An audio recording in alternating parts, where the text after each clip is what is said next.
Hello दोस्तों, नमस्कार। Vision परिवार में आपका स्वागत है, अभिनंदन है। और आज बातचीत करेंगे कुछ उम्मीदों की और कुछ ऐसी बातचीत जिसके लिए आप सभी लोग इंतजार करते रहते हैं। हम ये समझते हैं कि जिस वाले मुद्दे पर आज मैं बात करने जा रहा हूँ उसका इंतजार बहुत लोगों को है। मुद्दा है उत्तर प्रदेश में शिक्षक भर्तियों को लेकर के। टीचिंग एक ऐसा प्रोफेशन है जो हर कोई चाहता है कि हम टीचर बने, लेकिन जब आपके पास मौके ही नहीं है, आपके पास उम्मीदें ही नहीं हैं, तो आप टीचर कैसे बनेंगे? बड़े सवाल हैं। उत्तर अगर देने की बात आए तो बहुत हद तक इसके आंसर किसी के पास नहीं है, क्योंकि जिस तरह का अभी माहौल है उसके हिसाब से देखा जाए तो क्या इसके बारे में आगे संभव है, क्या संभावनाएं हैं, इस पर आज हम बातचीत करेंगे। और आप शायद मेरी इन बातों को समझकर कुछ आशाओं के साथ, कुछ उम्मीदों के साथ अपने जीवन में आगे बढ़ने का प्रयास करेंगे। किसी ने लिखा है कि सफर में धूप तो होगी, जो चल सको तो चलो। सफर में धूप तो होगी, जो चल सको तो चलो। सभी हैं भीड़ में, तुम भी निकल सको तो चलो। सभी हैं भीड़ में, तुम भी निकल सको तो चलो। किसी के वास्ते राहें कहाँ बदलती हैं, किसी के वास्ते राहें कहाँ बदलती हैं। तुम खुद को बदल सको तो चलो। और इस सफर में आप सभी आगे बढ़ने की कोशिश करेंगे। मैं आज जिस बात पर आगे बढ़ने वाला हूं वो बात यह है कि उत्तर प्रदेश में शिक्षक भर्तियों को लेकर के क्या चल रहा है, कैसे आपको अभी अपनी तैयारी को बनाए रखना है, क्या क्या करना है। मैं आप सभी को इस पर थोड़ा सा मूवमेंट देने की कोशिश करूंगा। सबसे पहले यह है कि शिक्षक भर्ती कब तक, शिक्षक भर्ती कब तक।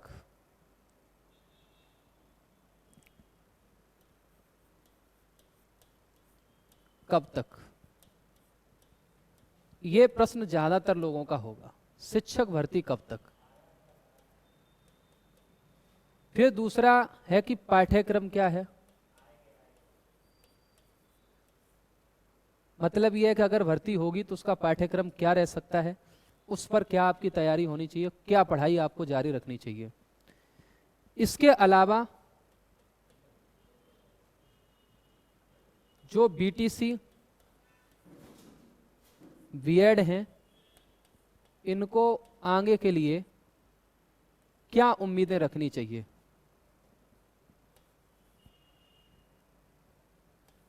वालों को क्या उम्मीद या क्या उम्मीदें स्वयं से रखनी है।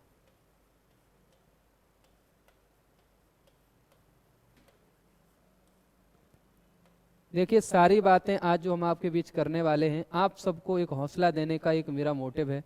किसी को ठेस पहुंचाने का, किसी को भी निराश करने का मेरा कोई इरादा नहीं है। मैं सिर्फ ये आज कोशिश करूंगा कि आखिर जिन लोगों को आज तक बीटीसी बीएड करने के बाद किसी भी शिक्षक भर्ती में बैठने का मौका नहीं मिला है, वो आगे क्या प्लान करें और वो कैसे आगे की तैयारी को बनाए रखें। सबसे पहली बात यह है कि शिक्षक भर्ती कब तक होगी, और होगी भी तो किसको मौका मिलेगा। शिक्षक भर्ती के बारे में इतना आपको बताना चाहूँगा कि शिक्षक की जो भर्ती है वो जिस तरीके से सरकार अभी तक अपने स्टेटमेंट दे रही है, आपने विधानसभा में मंत्री जी का बयान सुना होगा। इसके अलावा आपने कई जगहों से इस तरह की खबरें पढ़ी, पर आप सभी जानते हो कि बयान हमेशा क्या है, हवा की तरह होते हैं, किधर भी इसका रुख हो सकता है। चुनाव आने वाला है, आप सभी जानते हैं कि 2024 एक महायुद्ध है राजनीतिक पार्टियों के लिए। जो सत्ताधारी दल है वो अपनी सरकार बचाने की कोशिश करेगा, विपक्ष उनकी सरकार को हटाने की कोशिश करेगा, और जो भी शक्तियां जिसके द्वारा लगाई जा सकती सारे लोग प्रयास करेंगे। उत्तर प्रदेश एक बड़ा राज्य है और यहाँ के मुख्यमंत्री बड़े दयालु हैं, और वो ये जानते हैं कि अगर मान लीजिए जरूरत है, प्रदेश को शिक्षकों की जरूरत है, और चुनाव का भी एक इंटेंशन उसमें शामिल तो होता ही होता है, ये बात सबको पता है। तो ऐसे में संभावनाएं 2024 से पहले भी आपकी भर्ती की हो सकती हैं। कारण क्या है कि आयोग जो बनना था शिक्षक भर्ती को आगे ले जाने के लिए, जो शिक्षकों की जो भर्ती है उनको कराने के लिए वो आयोग गठित हो गया है और राज्यपाल साहब ने उस पर अपने हस्ताक्षर करके उसको वैलिड भी कर दिया है। इसका मतलब है कि जब शिक्षा आयोग बना है तो उत्तर प्रदेश की सारी भर्तियां उस शिक्षा आयोग के जरिए पूरी होंगी। तो देखो, शिक्षा आयोग का बनना ऐसे समय में एक संभावना है कि आपकी वैकेंसी आ सकती है। अब ये शिक्षा आयोग क्या करेगा, सबसे पहले मुझे जहां तक आशा है, उम्मीद है, तो इस बात की है कि यूपी टेट सबसे पहले आएगा। यूपी टेट में भी क्या होगा, यूपी टेट जब आएगा तो आप सभी जानते हैं कि यूपी टेट में 2 तरह की कैटेगरीज होती हैं। एक तो आपका प्राइमरी का पेपर होगा जो 1 से 5 के लिए होता है, और एक आपका अपर प्राइमरी का होगा जो कि आपको पता है 6 to 8 होगा। 2 तरह की कैटेगरी में आपका यूपी टेट लिया जाएगा और यूपी टेट शिक्षा आयोग की पहली प्राथमिकता रहेगी इस बार इस एग्जाम को कराने की।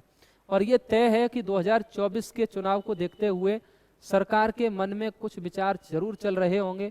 और पिछले अगर भर्तियों के रिकॉर्ड उठा के देखे जाए तो वहाँ सरकार ने 69,000 शिक्षक भर्ती के कट ऑफ को सुप्रीम कोर्ट में जब पास किया गया था तब वहाँ इस बात को हल्फनामा में दिया था कि भाई 51,000 वैकेंसी हमारे पास हैं। तो देखिए, ये बात सबको पता है कि वैकेंसी हैं, वो समय आएगा उस समय वैकेंसी आ जाएंगी।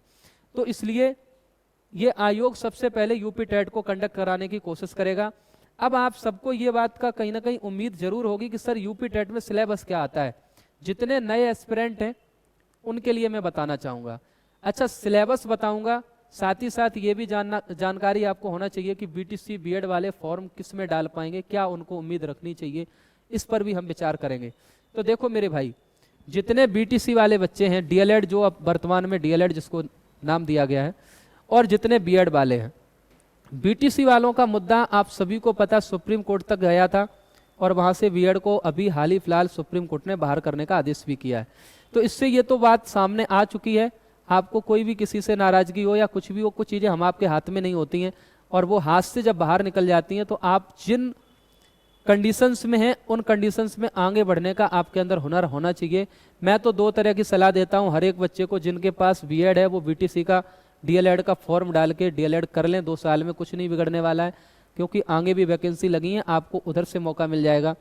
अगर ये नहीं कर सकते हो तो जितने भी बीएड वाले हैं वो अपने क्राइटेरिया में जो वैकेंसी जाती हैं उनमें जाकर के कोशिश करें। टीजीटी हो गया उसमें भरें, एलटी ग्रेड की वैकेंसी जाती है उसमें जाने की कोशिश करेंगे। तो ये मौके बीएड के पास रहेंगे। आपको भी टेट अपना दे के रखना है, पता नहीं किस भर्ती में किस टेट को आपको जरूरत पड़े। अगर आपको मौका मिले अपर प्राइमरी टेट देने का तो आप जरूर अच्छी तैयारी के साथ उसको देने की कोशिश करेंगे। ये चीज़ तो बीएड वालों के लिए है। बीएड वालों को थोड़ा सा अपने आप को कह सकते हैं, उनकी संवेदनाएं, मेरी संवेदनाएं उनके साथ हैं। और बीएड के साथ साथ बीटीसी वाले अपनी मेहनत जरूर जारी रखें, क्योंकि बीटीसी को अगर मौका बीएड के बाहर होने से मिलेगा तो 60% ये समझ जाइए कि वैकेंसी की कंपटीशन ऑटोमेटिकली कम हो गई है बीएड के बाहर होने से।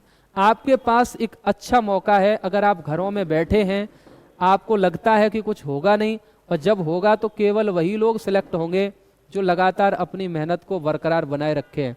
किसी ने ये कहा है कि वक्त से पहले की गई तैयारी ही वक्त पर काम आती है। आप सभी जानते हैं 69,000 शिक्षक भर्ती जब हुई थी तो उसका नोटिफिकेशन 69,000 शिक्षक भर्ती का 5 दिसंबर को आया था और 22 दिसंबर अंतिम तिथि थी 2018 में, और 6 जनवरी 2019 को पेपर हो गया था।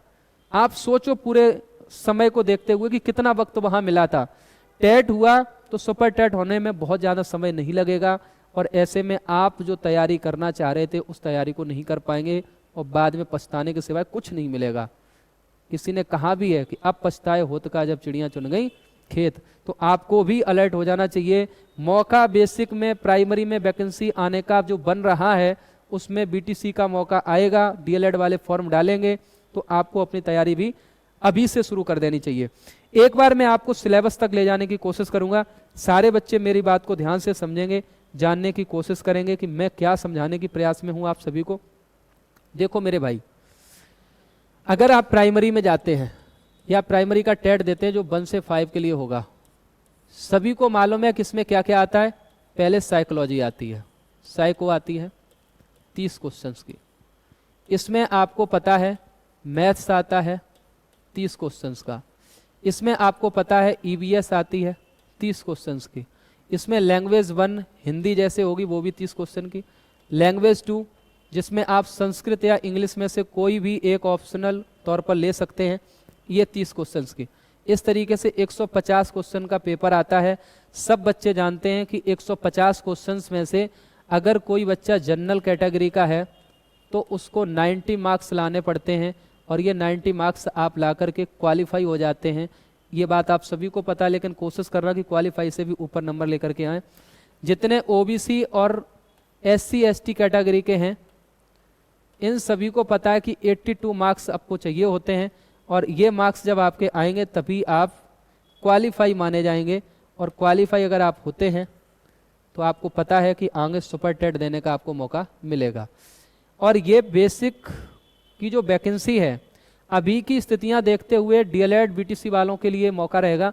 तो जितने भी प्रेजेंट में सेमेस्टर पास करके 1 2 3 4 जो भी आपने कर लिए हो, बीटीसी डीएलएड करके बैठे हैं, तो उनके लिए बहुत बड़ी खुशखबरी है कि आप भैया बिना किसी को पूछे, बिना किसी से सलाह लिए आप अपनी तैयारी में लग जाइए। मौका आपके हाथ जरूर आएगा, उस मौके का फ़ायदा उठाओ। पहले आप टेट पास करो, टेट पास करने के बाद आपको क्या करना है, अपनी सुपर टेट की तैयारी करनी है। सुपर टेट के बारे में मैं आपसे जरूर इतनी गहराई से बात करने वाला हूं क्योंकि मैंने 69,000 का स्वयं पूरी तरीके से परीक्षण करके देखा है, और तब जो उसके सामने चीज़ें लेकर के मैं आ रहा हूं उन पर आप जरूर ध्यान रखेंगे। मैं आपको क्या बताने वाला हूं, मेरी बातों को सुनते रहिए और मेरे साथ बने रहिएगा। जिंदगी में आपका परिवर्तन, आपकी जिंदगी की सफलता हमारे इन बातों से होते हुए निकलेगी। तय मान लेना जो रास्ता हम आपको बता रहे हैं, आप अगर उस रास्ते पे चल गए तो आपको एक सीट रिजर्व मान लीजिए आपके लिए है, आपको नौकरी मिलेगी ही मिलेगी, आप ये समझ लीजिए। तो मेरे भाई ये तो आपका प्राइमरी 1 से 5 के लिए है। अब जितने बीएड वाले हैं वो अगर सोच रहे हैं सर हम क्या करें, तो ऐसे में उनके लिए भी मैं ये कहना चाहूँगा मेरे भाई कि आप लोग भी अगर बीएड हैं तो टेट पास जरूर कर लीजिएगा। आप सबके सामने क्या है बीएड वालों के लिए कि भैया अगर आप अपर प्राइमरी का देते हैं टेट, जैसे कि जूनियर में वैकेंसी आएंगी 6 से 8 के लिए, तो इसमें क्या होगा, इसमें भी देखो साइकोलॉजी आती है, इसमें भी साइकोलॉजी आती है 30 क्वेश्चंस की। इसके बाद आप इसमें लैंग्वेज 1 देखेंगे, हिंदी मान लो 30 की, लैंग्वेज 2 में आप संस्कृत या इंग्लिश देखेंगे 30 की। इसके बाद साइंस या आर्ट के बच्चे होंगे, किसी के पास क्या है ग्रेजुएशन में साइंस रहा होगा, बीएससी की होगी, किसी ने आर्ट से किया होगा, तो बस उसी के क्वेश्चंस आपके यहाँ पे मिलते हैं 60। अगर साइंस का कोई बच्चा है तो फिजिक्स केमिस्ट्री वायु प्लस मैथ आता है, और अगर कोई आर्ट का है तो उसके लिए हिस्ट्री ज्योग्राफी इकोनॉमी पॉलिटी उनसे पूरा पेपर बनेगा। ये क्वेश्चंस पेपर में आएंगे, और आपके ये 150 क्वेश्चंस जो है इसमें भी आप इसी क्राइटेरिया से पास माने जाएंगे। ये उन सभी बच्चों के लिए जो नए नए कह सकते हैं इस मैदान में उतर रहे हैं, उनको अभी पता नहीं है, तो आप उनके बारे में इनके बारे में आपको जो है थोड़ी जानकारी मिल जाएगी। अब देखिए जो लोग सुपर टेट देंगे, और सुपर टेट में भी मैं कंप्लीटली जो फोकस कर रहा हूँ वो 69,000 जैसी 68,500 जैसी किसी भर्ती का इंतजार कर रहा हूँ, उसके हिसाब से आपको बताने जा रहा हूँ, जो कि बेसिक में कभी ना कभी उत्तर प्रदेश में जब भी भर्ती आएगी एक बड़ी भर्ती आने की संभावना रहती है और बनी रहेगी। तो ऐसे में आप सभी लोग अपनी तैयारी कैसे करें, तो अब देखिए मैं जो अब हेडिंग डालने जा रहा हूँ इसको बहुत ध्यान से पढ़ना और समझना। Super TET, super TET syllabus, syllabus मुख्य मुद्दा है आज का जो मैं आपको रखना चाह रहा था, मैं बताना चाह रहा था, वो ये बताना चाह रहा था कि भाई अगर आप टेट पास होकर के बैठे हैं तो सुपर टेट में आप तैयारी कैसे शुरू कर दें। इंतजार आपको भर्तियों का है तो इंतजार क्यों नहीं करना चाहिए, क्योंकि कोई भी काम जब होता है तो सरकार अपने स्तर से काम को अंदर अंदर करती रहती है। जब आपके पास सारी चीज़ें आ चुकी होती हैं तब पता लगता है कि भर्ती तो आ गई, अब हम क्या करें। ठीक है, तो आप भी अपनी तैयारी को अंदर अंदर बनाए रखिएगा। सुपर टेट की बात है तो सुपर टेट में देखो करना क्या होता है। सबसे पहले मैं ये बता दूं कि सुपर टेट का अब तक का जो पेपर हुआ है 68,500 का एक वैकेंसी यूपी में हुई थी, उसके बाद 69,000 शिक्षक भर्ती का, उसके बाद किसका 69,000 का 69,000 शिक्षक भर्ती का। देखिए ये दोनों वैकेंसी जो हुई थी उनके आधार पर मैं थोड़ा सा आपसे बातचीत करने की कोशिश कर रहा हूँ। इन वैकेंसी को अगर देखा जाए तो इसमें क्या हुआ था, 68,500 में रिटन एग्जाम हुआ था जिसमें आपको बकायदा क्वेश्चंस के आंसर 1 लाइन में या 1 लाइनर लिखने थे, इस तरह का पेपर आया था। और वहाँ आप सभी को पता 60-65 नंबर पर बच्चे पास हुए थे, बहुतों ने नौकरी ली, बहुतों ने नौकरी नहीं ले पाई क्योंकि 60-65 नंबर भी वो नहीं लेके आ पाए, इतना कम स्कोर भी आप नहीं कर पाए थे, तब आप बाहर हुए थे। फिर 69,000 शिक्षक भर्ती हुई। कारण क्या था बीएड के शामिल होने का, मुख्य कि वहाँ बीटीसी के बच्चों ने पूरी 68,500 की सीटें नहीं भर पाई थी, तो सीटें रिक्त रह गई थी। ऐसे में क्या था, उत्तर प्रदेश सरकार को मौका मिला, बीएड को शामिल किया 69,000 में, और 69,000 में फिर इतनी बड़ी संख्या में बीएड को शामिल करने के बाद पास होने का बच्चों को मौका मिला कि वैकेंसी से भी डबल 1,46,000 बच्चा पास हो गया।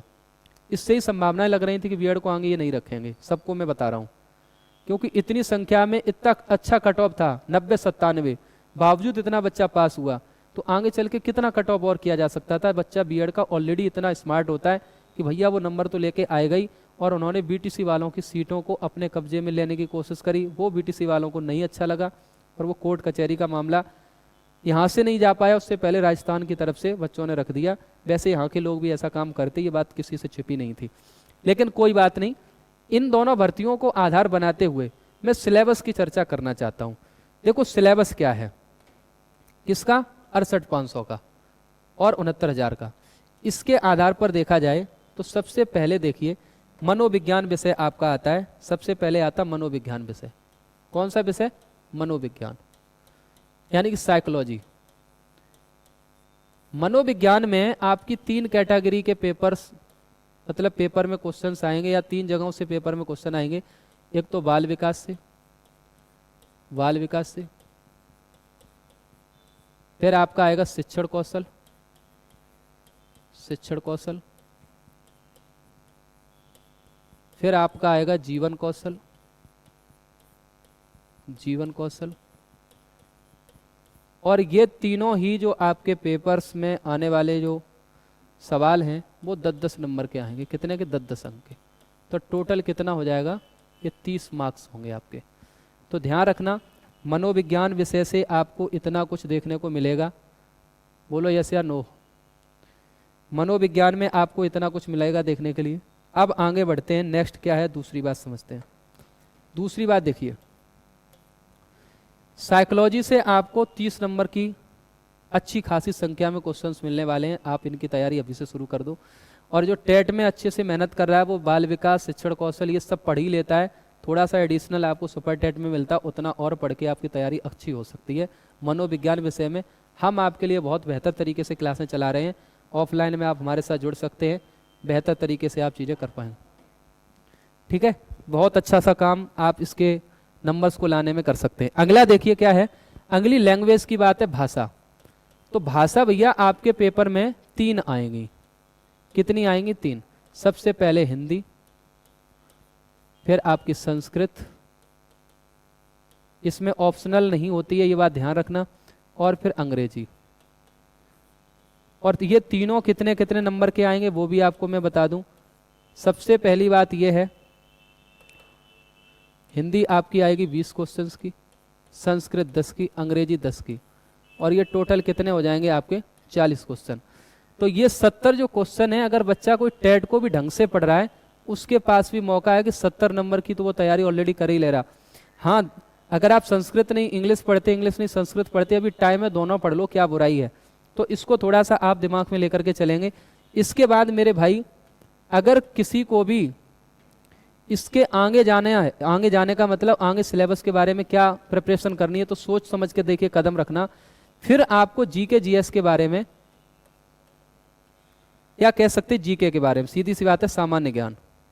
किसके बारे में, सामान्य ज्ञान। सामान्य ज्ञान में बहुत बड़ा सेक्शन होता है, हिस्ट्री, ज्योग्राफी, पॉलिटी, इकोनॉमी, ये सब कुछ आपसे पूछा जाएगा, लेकिन मार्किंग इसकी बहुत डाउन रहेगी। यानी इसमें से सवाल कितने आ रहे हैं, केवल 10 क्वेश्चन आने हैं, 10 नंबर के सवाल हैं। लेकिन बोनस क्या है कि इसी में करंट अफेयर भी आती है, समसामयिक की, यानी करंट अफेयर, करंट अफेयर्स। ठीक है, तो करंट अफेयर्स के क्वेश्चन आते हैं कितने, 30 आते हैं। लेकिन ये करंट अफेयर अभी किसी को पढ़ने की कोई ज़रूरत नहीं है, जब वैकेंसी आएगी उसी समय आपको ये पूरा करना है। ऐसे देखेंगे तो हमारे पास टोटल मिला के जी के जीएस के क्वेश्चंस कितने हो जाएंगे, 40 हो जाएंगे। अब 40 40 80 और 30 कितने हो गए, 110। आगे की कहानी को समझते हैं, नेक्स्ट क्या है।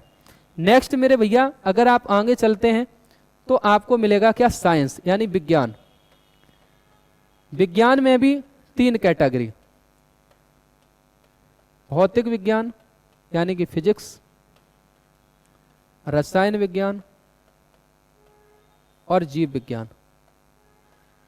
आप सोचो इतने जब आपके 3-3 सब्जेक्ट इसमें कवर कराए जाएंगे तो इन तीनों सब्जेक्ट को मिलाकर के टोटल मार्क्स कितने आने हैं, 10। यानी 2-2 3-3 नंबर के क्वेश्चन आएंगे। फिजिक्स में 3 सवाल से 4 आ सकते हैं, तो फिर केमिस्ट्री बायो में 2-2 सवाल होंगे। अगर इसमें एक आध सवाल कम होता है तो इधर एक आध बढ़ा देंगे। बस इतना वो लोग काम करेंगे। अब उम्मीद है कि मेरी बात को आप समझ रहे होंगे।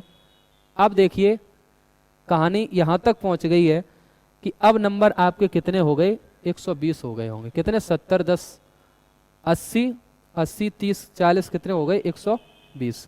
120 हो गए। अब नंबर कितने बचे हैं वो भी देख लीजिएगा। अब नंबर देखो कितने बचे हैं आगे। 2 सब्जेक्ट आपके ऐसे आ रहे हैं जिनको बहुत नॉर्मल आप आराम से पढ़ते रहना, आराम से आपके नंबर हो जाएंगे। एक तो रीजनिंग है, एक तो रीजनिंग है। रीजनिंग आपका कितना आएगा, 5 अंक का। और इसके बाद एक आपका कंप्यूटर है। क्या आएगा, कंप्यूटर। ये भी मेरे बच्चे 5 नंबर का आएगा। अब ये कितने हो गए क्वेश्चन, 130 हो गए। अब आप सोच रहे होंगे सर 20 क्वेश्चन किसके बचे हैं। तो 20 क्वेश्चन मेरे बच्चे आपके पास आएंगे मैथ के। किसके आएंगे, गणित के। गणित तुम्हें सबसे ज़्यादा डरावना लगता है, और ख़ास तौर पर शिक्षक भर्तियों की तैयारी करने वाले जो साइंस स्ट्रीम से नहीं होते उनके लिए मैथ बड़ा टिपिकल पॉइंट होता है। मैंने सबसे आखिरी में इसीलिए उसी को रखा कि तुम डरो नहीं। गणित भी जो आएगा वो आज से अगर पढ़ना स्टार्ट कर दोगे तो इतना भी कठिन नहीं होता है। 20 क्वेश्चन आपके में आने वाले हैं, और ये मैथ के जो 20 सवाल हैं हमारे यहाँ मेरी टीम बहुत आराम से उन सवालों पर पकड़ आपको बनवाएगी और आपको परेशानी बिल्कुल भी नहीं होगी। तो अब देखिएगा ये टोटल अगर करके देख लिया जाए तो कितना हो गया, 30 40 70 10 80 30 कितना हो गया, 110 120 और 10 कितने हो गए, 130 और 20 हो गए 150। तो 150 का ये टोटल आपका है सुपर टेट का सिलेबस। अब जितने भी लोग तैयारी करना चाहते हैं, शिक्षक भर्ती में बैठना चाहते हैं, टीचर बनना चाहते हैं, समाज के अंदर अपनी एक छाप छोड़ना चाहते हैं, और सबके सामने ये चैलेंज भी है कि क्या पढ़ें क्या ना पढ़ें, उन सभी बंधुओं से मेरा अनुरोध है, उन सभी भाई बहनों से मेरा अनुरोध है कि आप लोग ये सिलेबस नोट कर लो। ये कहीं किसी भी जगह लिखा नहीं मिलेगा कि इसमें से सवाल मतलब कहाँ से कितने आएंगे। बस आपको क्या है, अलग अलग गूगल से जानकारियाँ मिलती हैं, वहाँ पे थोड़ा सा स्पष्टता उतनी नहीं रहती है। इस पर हम डिटेल से भी किसी दिन चर्चा कर लेंगे, लेकिन अभी आपको ओवरऑल मैंने इतना दिखा दिया है कि पेपर में क्वेश्चंस कहाँ से आने वाले हैं और आपको कैसे कैसे सिलेबस को पढ़ लेना चाहिए। तो पहले इसका एक स्क्रीनशॉट ले लो और अपने अपने पास रख लो और आराम से अपनी तैयारी में लग जाना चाहिए। देखिए पूरी बातों को समराइज करते हैं। समराइज करते हुए मैं ये कहना चाह रहा हूँ कि हम ऑलरेडी अपनी संस्थान है इटावा में, जहाँ हम लोग काम कर रहे हैं, ऑफलाइन मोड पर हम लगातार बैचेस को रन कर रहे हैं। सुबह 8 से 10 में मेरा बैच है, जो कि भर्ती पास आएगी तो 1 घंटा बढ़ा लिया जाएगा।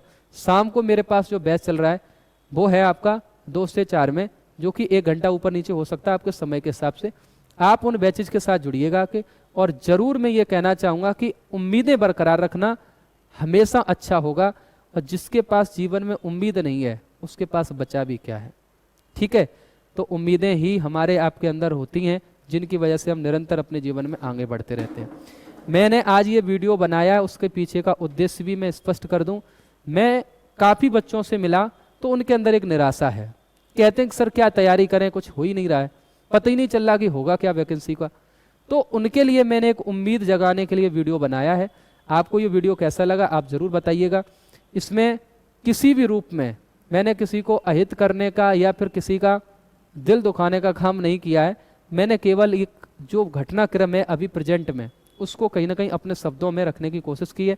तो मेरे साथ बीएड के हों, बीटीसी के हों, सारे बच्चों के लिए मेरे पास ऑप्शन है। आप आइए, आपके लिए जो भी अच्छे से अच्छा विकल्प होगा हम कोशिश करेंगे आपको सही गाइड करने की और सही दिशा देने की। आप अपने जीवन में जरूर आगे बढ़ें, सफलता आपको मिले, ऐसी मैं कामना करता हूं प्रभु से। यही सब बातें आज करनी थी।